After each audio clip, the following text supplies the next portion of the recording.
ठीक है। तो हम लोग देखते हैं जैसा कि हम है matter in our surrounding class 9 वो तो है नहीं। बाकी ये सेकंड पार्ट है। कौन सा पार्ट है? सेकंड पार्ट है। फर्स्ट पार्ट में हम लोगों ने देखा था कि स्टेट ऑफ मैटर कितने होते हैं? 32। कितने होते हैं? 32 होते हैं। मेनली हम लोग को 3 स्टडी करना था। सॉलिड लिक्विड गैस जो हम लोगों ने स्टडी किया था। कैरेक्टरिस्टिक्स ऑफ मैटर के बारे में हमने स्टडी किया था। पार्टिकल नेचर के बारे में स्टडी किया था। ठीक है। अब आज हम लोग देखेंगे डिफ्यूजन, सॉलिडिफिकेशन, इवेपोरेशन, वेपराइजेशन और इसके बहुत सारे एप्लीकेशन। ठीक है। तो स्टार्ट करते हैं मैटर इन आवर सराउंडिंग का पार्ट नंबर 2 वीडियो। जैसे स्ट्रेट कर दो। हां ठीक है। फिर देखिए यहाँ पे इसके प्रीवियस टाइम में हम लोगों ने सॉलिड लिक्विड गैस के बारे में स्टडी किए थे। अब हम लोग जो स्टडी करने वाले हैं वो डिफ्यूजन के बारे में है। किसके बारे में है? डिफ्यूजन के बारे में। देखिए डिफ्यूजन आप लोग बायोलॉजी में भी स्टडी करते हैं, डिफ्यूजन आप लोग फिजिक्स में भी और डिफ्यूजन केमिस्ट्री में भी। लेकिन इसमें इसका मीनिंग क्या होता है? डिफरेंट होता है। मीनिंग क्या होता है? डिफरेंट होता है। देखिए क्या है मीनिंग इसका? डिफ्यूजन का मीनिंग क्या होता है? When the particle of matter intermix on their with each other, the phenomena is called diffusion.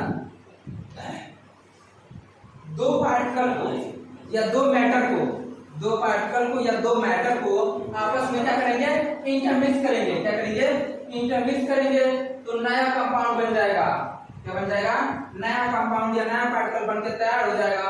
तो उसी को हम लोग बोलते हैं डिफ्यूजन। उस फिनोमेना का क्या बोलते हैं?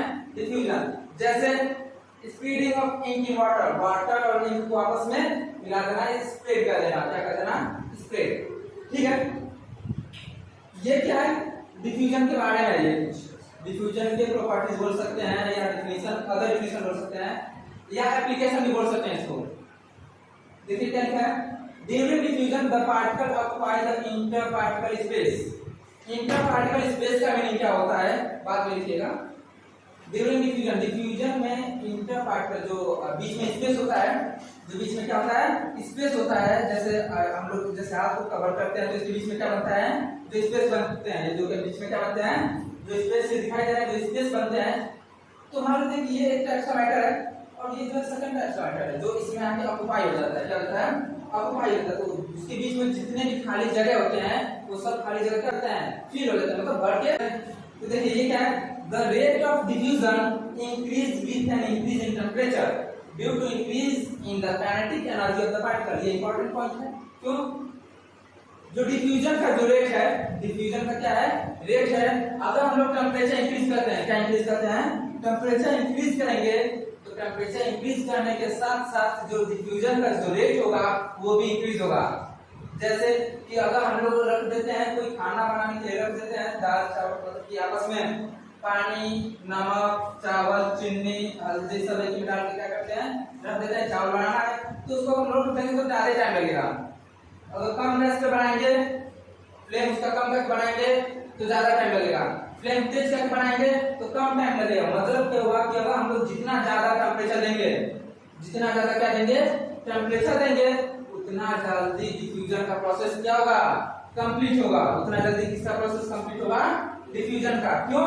Due to increase in kinetic energy. क्योंकि उसके अंदर काइनेटिक एनर्जी क्या हो जाएगी? इंक्रीज हो जाएगी। उसके पार्टिकल की जो काइनेटिक एनर्जी होगी क्या होगी? इंक्रीज हो जाएगी। काइनेटिक एनर्जी क्या होती है? ये कैसी एनर्जी होती है? जो कि मोशन करते टाइम इंक्रीज होती है। ठीक है। Diffusion take place in gaseous, liquid और सॉलिड। डिफ्यूजन जो होता है वो गैस में भी होता है, लिक्विड में भी होता है और सॉलिड में भी होता है। Diffusion increase on increasing the temperature of the diffusion substance. Diffusion दो तरीके से इंक्रीज हो सकता है, या तो सब्सटेंस का टेम्परेचर इंक्रीज कर दे या डिफ्यूजन के प्रोसेस को इंक्रीज कर दे। तो दोनों के इंक्रीज के प्रोसेस में डिफ्यूजन का जो रेट होगा वो क्या हो जाएगा? इंक्रीज हो जाएगा। ठीक है। ऐसा समझना। Next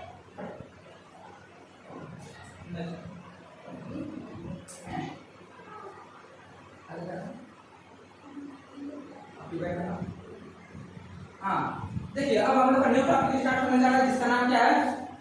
can matter change it's state. मतलब क्या मैटर का स्टेट चेंज हो सकता है? तो हाँ, मैटर का जो स्टेट होता है वो चेंज हो सकता है। मेनली कितने स्टेट चेंज हो सकते हैं? 5। कौन कौन से? Solid, liquid, gas, plasma and boss, Einstein, condensate. Total कितने चेंज हो सकते हैं? 5। लेकिन जो स्टेट ऑफ मैटर होते हैं वो होते कितने हैं? बार बार बता रहे हैं 32। कितने? 32। उसका नाम हम लोगों ने देखा था उसमें। तो कितने तरीके से चेंज हो सकते हैं? 2 तरीका है, पहला टेम्परेचर, दूसरा प्रेशर। पहला टेम्परेचर, दूसरा प्रेशर। अगर जैसे आइस क्यूब है हम लोग के पास, तो आइस क्यूब को अगर हम लोग बीच में, हाथ के बीच में रख के प्रेस करेंगे तो अगर उसके ऊपर प्रेशर लगाते हैं, क्या लगाते हैं? प्रेशर, तो क्या होगा? मेल्ट हो जाएगा। क्या होगा? मेल्ट हो जाएगा। या आइस क्यूब को हम लोग हीट कर देंगे, या आइस क्यूब को क्या कर देंगे? हीट कर देंगे, तो फिर भी वो क्या हो जाएगा? मेल्ट हो जाएगा। इसका मतलब क्या हुआ कि टेम्परेचर दें या प्रेशर दें, उसका स्टेट चेंज हो सकता है। ठीक है, देखिए क्या है effect of change of temperature on the state of matter. पहले हम लोग टेम्परेचर के बारे में स्टडी करते हैं और उसके बाद किसके बारे में? प्रेशर के बारे में। On increase the temperature the kinetic energy of the particle of matter increase. जब हम लोग टेम्परेचर इंक्रीज करेंगे तो काइनेटिक एनर्जी, पार्टिकल का काइनेटिक एनर्जी क्या हो जाएगा? इंक्रीज हो जाएगा, जिसकी वजह से and they begin to vibrate. वो क्या करने लगेगा? वाइब्रेट। जैसे जब हम लोग वाटर को बॉईल करते हैं, वाटर को क्या करते हैं? बॉईल करते हैं, तो आप लोग देखते हैं कि उसके पार्टिकल्स क्या करते हैं? वाइब्रेट करते हैं। क्या करते हैं? वाइब्रेट। क्योंकि अब उनका स्टेट चेंज होने वाला होता है। लिक्विड से किस में होने वाले होते हैं? गैसियस फॉर्म में। इसलिए वो क्या करते हैं? वाइब्रेट करते हैं। देख सकते हैं हम लोग वाइब्रेट विद हाई एनर्जी, और उसके पास एनर्जी बहुत ज्यादा क्या होती है? ज्यादा होती है। उसमें हाथ डालने से पता चल जाए कि एनर्जी कितनी ज्यादा होती है। ठीक है, therefore the interparticle force of attraction between the particle reduce and particle get detached from their position and begin to move freely। और उसके पास अगर उसको इतना ज्यादा हीट दे दीजिए कि उसका स्टेट पूरा चेंज हो जाए, तो जिस बॉयल में, जिस बर्तन में आप उसको रखेंगे तो बर्तन को छोड़ के पूरा फ्रीली क्या करने लगेगा? मूव करने लगेगा। इट मींस वो सॉलिड से लिक्विड, और लिक्विड से किस फॉर्म में आ चुका है? गैसियस फॉर्म में आ चुका है। देखिए क्या लिखा है? As a result the state of matter begins to change. इसका मतलब क्या हुआ? ये पढ़ने के बाद इसका मतलब क्या हुआ कि जो स्टेट ऑफ मैटर वो क्या हो गया? चेंज हो गया। रिजल्ट क्या मिला? लिक्विड से किस में चेंज हो गया? वो गैस में। लिक्विड से किस में चेंज हो गया? गैस में। Solid undergo a phase change to form liquid. Solid से किस में चेंज हो सकता है? लिक्विड में। और लिक्विड से किस में चेंज हो सकता है? Similarly liquid also undergo a phase change to form gas. Solid से लिक्विड, लिक्विड से गैस। ठीक है, ऐसा नहीं? तो ये इसका फर्स्ट है, effect of temperature of, effect of change of temperature. ऐसा ही सेकंड आएगा, effect of change of pressure. Next, उसके पहले हम लोग देखते हैं लेटेंट हीट के बारे में। किसके बारे में? Latent heat. लेटेंट हीट क्या होता है? लेटेंट हीट जैसे कोई हम लोग का सब्सटेंस है, उसमें जैसे वाटर है, तो वाटर की जो मेल्टिंग पॉइंट है या वेपराइजेशन पॉइंट है, वेपर में चेंज होने की पॉइंट है, वो है 100 डिग्री सेल्सियस। कितना है? 100 डिग्री सेल्सियस। तो उसको हम 90 डिग्री सेल्सियस देंगे तो उसका टेम्परेचर कितना होगा? 90 डिग्री सेल्सियस होगा। 10 डिग्री सेल्सियस और देंगे तो कितना होगा? 100 डिग्री सेल्सियस हो जाएगा। अब 10 डिग्री और सेल्सियस और देंगे तो उसका जो टेम्परेचर होगा बस 10 डिग्री सेल्सियस, 100 डिग्री सेल्सियस ही रहेगा, 110 नहीं होगा। 10 डिग्री सेल्सियस और देंगे तो फिर भी वो 100 डिग्री सेल्सियस ही रहेगा। तो ये जो 20 डिग्री सेल्सियस हुआ ना, इसी को कहते हैं लेटेंट हीट।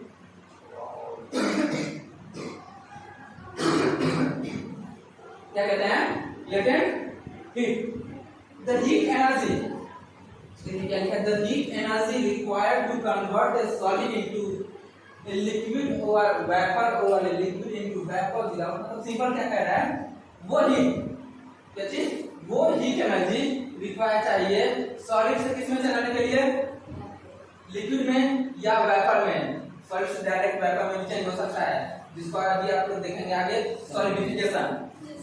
लिक्विड से वेपर में हो सकता है without change of temperature. Temperature change नहीं होगा, स्टेट चेंज हो जाएगा।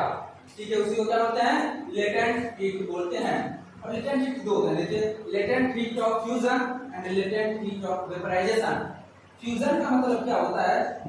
It is the amount of heat energy that is required to change 1 kg of solid into liquid at atmospheric pressure. It's very good. Fusion का मतलब होता है टूटना। Fusion का मतलब क्या होता है? टूटना। और अगर फ्यूजन अगर यहाँ पे आई लग जाए, फ्यूजन लग जाए, तो फ्यूजन का मतलब होता है जुड़ना। जैसे हाइड्रोजन बम के बारे में जानते हैं, तो जो हाइड्रोजन बम होते हैं उसमें फ्यूजन होता है। क्या होता है? फ्यूजन। और जो एटम बम होता है उसमें क्या होता है? फ्यूजन होता है। इसलिए hydrogen bomb is more dangerous compare to atom bomb. ठीक है, तो देखिए क्या होगा, सिंपल वो अमाउंट ऑफ एनर्जी जो 1 किलो सॉलिड को लिक्विड में चेंज करने के लिए चाहिए, उतनी टेम्परेचर या उतना हीट सॉलिड को किसमें चेंज करने के लिए? लिक्विड में। बस उसका टूटना है। ठीक है, उसी को क्या कहते हैं? Latent heat of fusion. Latent heat of fusion. Second क्या है? Latent heat of vaporisation. It is the amount of heat energy that is required to change 1 kg of liquid gas at atmospheric pressure. ये liquid से किसमें change हो जाएगा? Gas में। Vaporisation का मतलब क्या होता है? गैसियस स्टेट में। तो लिक्विड से वो किसमें चेंज हो जाएगा? गैस में। तो उसी को कहते हैं लेटेंट हीट ऑफ वेपराइजेशन। एक बात यहाँ पे एक और चीज आती है, यहाँ पे लिखा है एटमॉस्फेरिक प्रेशर। एटमॉस्फेरिक प्रेशर जो होता है, 1 एटमॉस्फेरिक प्रेशर की जो वैल्यू होती है वो होती है 1.01 into 10 to the power 5 pascal. 10 to the power 5 pascal. 1 ATM. Atmospheric pressure को शॉर्ट में बोलते हैं एटीएम। एटीएम। और इसका जो वैल्यू होती है वो होती है 1.01 into 10 to the power 5 pascal. ठीक है, नेक्स्ट जस्ट देखिए आगे। सो solid carbon dioxide. Solid carbon dioxide कुछ और नहीं होता है, होता है ये वाटर ही है, पानी होता है। क्या होता है? पानी। It is stored under high pressure. इसमें रखते हैं, इसको हाई प्रेशर में रखते हैं। इसमें हाई प्रेशर, बहुत ज्यादा प्रेशर में रखते हैं। Solid carbon dioxide. Solid carbon dioxide converted directly to gas state. जो कार्बन डाइऑक्साइड होता है वो डायरेक्ट किसमें चेंज हो जाता है? गैसियस स्टेट में। सॉलिड से डायरेक्ट किसमें? गैसियस स्टेट में चेंज हो जाता है on decrease of pressure to 1 atm। 1 atm pressure decrease करने के बाद, 1 atm का मतलब 1.01 into 10 to the power 5 pascal का प्रेशर हम लोग इंक्रीज करते हैं, तो वो चेंज होता है किसमें? गैसियस स्टेट में, without coming into liquid state. Liquid state में नहीं चेंज होगा, डायरेक्ट सॉलिड से gas. This is the reason the solid carbon dioxide is known as dry ice. यही इसका रीजन है कि सॉलिड कार्बन डाइऑक्साइड को क्या कहते हैं? ड्राई आइस, सूखा बर्फ। और सूखा बर्फ का कोई फॉर्मूला क्या होगा? CO2। सूखा बर्फ का फॉर्मूला क्या होगा? CO2। सब्लिमेशन क्या होता है? Sublimation is the change of solid state directly to gaseous state without going through liquid state। Sublimation का मतलब यह होता है कि सॉलिड से डायरेक्ट किसमें चेंज हो जाना? गैसियस स्टेट में। सॉलिड से डायरेक्ट गैसियस स्टेट में जो चेंज हो जाता है without going through liquid state. बीच में लिक्विड स्टेट में चेंज नहीं होता है। बीच में लिक्विड स्टेट में चेंज नहीं होता है, किसमें डायरेक्ट चेंज होता है? गैसियस स्टेट में। तो उसको हम क्या कहते हैं? सब्लिमेशन। क्या कहते हैं? सब्लिमेशन। अब हम लोग देखते हैं नेक्स्ट पॉइंट। सबसे पहले बैक सबसे पहले जो सॉलिड कार्बन डाइऑक्साइड होता है, जो आप लोग देखते होंगे फिल्मों में कि जो क्लाउड बनाए जाते हैं जिस पे भगवान लोग चलते हैं, इस पर चलते हैं, देव चलते हैं, तो वो इसी का बनता है। किसका बनता है? सॉलिड कार्बन डाइऑक्साइड का ही वो बनाया जाता है। ठीक है, नेक्स्ट क्या है? इवेपोरेशन। देखिए इवेपोरेशन क्या होता है? जैसे आपको दिखाई दे रहा है कि एकदम सिंपल पसीना हो रहा है। ठीक है, तो आप लोग जानते हैं कि वाटर की जो वेपराइजेशन पॉइंट होती है वो 100 डिग्री सेल्सियस होती है। कितना होता है? 100 डिग्री सेल्सियस होता है। और इसका मतलब मेरा पसीना हवा में हो जा रहा है। कहाँ हो जा रहा है? हवा में। इसका मतलब मेरे बॉडी का टेम्परेचर 100 डिग्री सेल्सियस है? नहीं। क्यों? क्योंकि हम जानते हैं वाटर को वाइपर में चेंज होने के लिए कितने डिग्री सेल्सियस की टेम्परेचर की जरूरत होती है? 100 डिग्री सेल्सियस। लेकिन वो डिफिनेशन होता है वेपराइजेशन का। किसका? वेपराइजेशन का। इवापोरेशन का डिफिनेशन कुछ और होता है। अपने बॉइलिंग पॉइंट से पहले, अपने बॉइलिंग पॉइंट से पहले अगर कोई भी लिक्विड, मेनली वाटर की बात करते हैं, तो वाटर बॉइलिंग पॉइंट से पहले वेपर में चेंज हो जाए तो उस प्रोसेस को कहते हैं इवापोरेशन। और इवापोरेशन अगर वाटर निगेटिव में भी है, -25 डिग्री सेल्सियस भी है, तो भी इवापोरेशन का प्रोसेस होगा। जैसे बरसात के मौसम में आप रोड पे देखेंगे तो उसमें से पानी निकलता है ना, या शीत के मौसम में देखेंगे आप लोग तो नदी के ऊपर एकदम पूरा एकदम छाया रहता है स्मोक फॉग, तो वो होता क्या है, वाटर वेपर में चेंज होता रहता है, उस प्रोसेस को इवापोरेशन बोलते हैं। ठीक है, क्या लिखा है? The phenomena by which molecule in liquid state undergo spontaneous transition to the gaseous phase to any temperature. क्या बोला है कि जो लिक्विड स्टेट में होगा, किस स्टेट में होगा? लिक्विड स्टेट में होगा, गैसियस स्टेट में चेंज हो जाएगा, गैसियस फेज में। किसमें? गैसियस फेज में, एट एनी टेंपरेचर।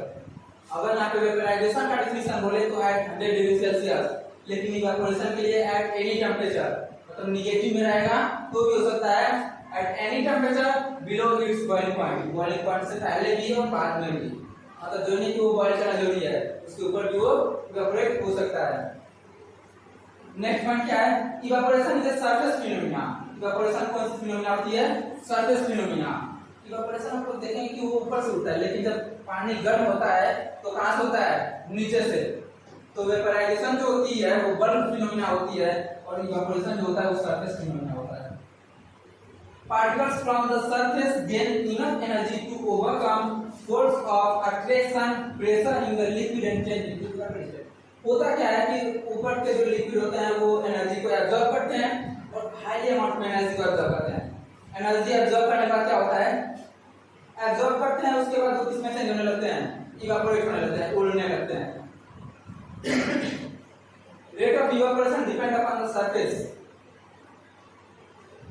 जो रेट ऑफ इवापोरेशन होता है किस पे डिपेंड करता है? सरफेस पे डिपेंड करता है। किस पे? सरफेस पे। Are exposed to the atmosphere, the temperature, the humidity and the wind speed. जैसे अगर हम लोग को कहीं जाना है, मैरिज में जाना है, मैरिज एनिवर्सरी में जाना है, तो अब हम लोग के पास एक शर्ट है, क्या है? शर्ट है जो भीगा हुआ है, जिसको अभी धोना है, तो उसको उसमें क्या क्या फैक्टर करें कि जल्दी जल्दी सूखेगा? पहला फैक्टर आना चाहिए कि उसका एरिया ज्यादा कर दीजिए, उसका स्मोक के रखेंगे तो सूखने में ज्यादा टाइम लगेगा। तो इसके पहला फैक्टर इवापोरेशन ज्यादा कब होगा? कि जब उसका क्या ज्यादा होगा? टेंपरेचर, मतलब कि धूप में रखेंगे तो जल्दी सूखेगा। ठीक है, दूसरा क्या ज्यादा होगा? ह्यूमिडिटी।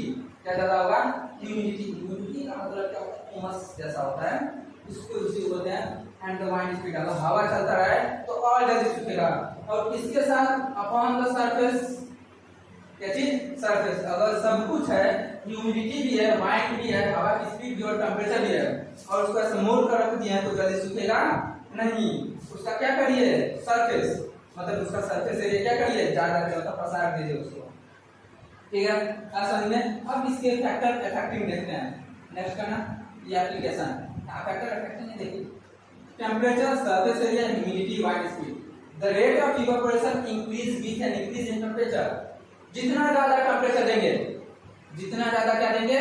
टेंपरेचर देंगे, उतना जल्दी इवापोरेशन होगा, उतना तेज होगा। इवापोरेशन का जो रेट होगा वो भी इंक्रीज होगा। पहला factor surface area. The rate of evaporation increase with an increase in surface area. Surface area जितना ज्यादा करेंगे, सरफेस एरिया क्या करेंगे? जितना ज्यादा करेंगे उतना ही ज्यादा रेट होगा इवापोरेशन का, उतना ज्यादा क्या होगा? रेट होगा। ह्यूमिडिटी क्या होता है? The rate of evaporation decrease with an increase in humidity. Humidity कितनी कम होगी? ह्यूमिडिटी का मतलब क्या होता है? जैसे इस समय बारिश हो जाती है, और बारिश के बाद जो गर्मी होती है, बारिश के बाद जो क्या होती है? गर्मी होती है, वो हद से ज्यादा गर्मी होती है, उसी को बोलते हैं ह्यूमिडिटी। क्या बोलते हैं? ह्यूमिडिटी। तो ह्यूमिडिटी अगर ज्यादा है तो इवापोरेशन का रेट कम होगा, और ह्यूमिडिटी कम है तो इवापोरेशन का रेट क्या होगा? ज्यादा होगा। Wind speed. The rate of evaporation increase with an increase in wind speed. जितना तेज हवा चलेगा, जितना तेज हवा चलेगा उतना जल्दी कपड़ा सूखेगा, मतलब उतना तेज इवेपोरेशन का जो प्रोसेस होगा वो भी होगा। नेक्स्ट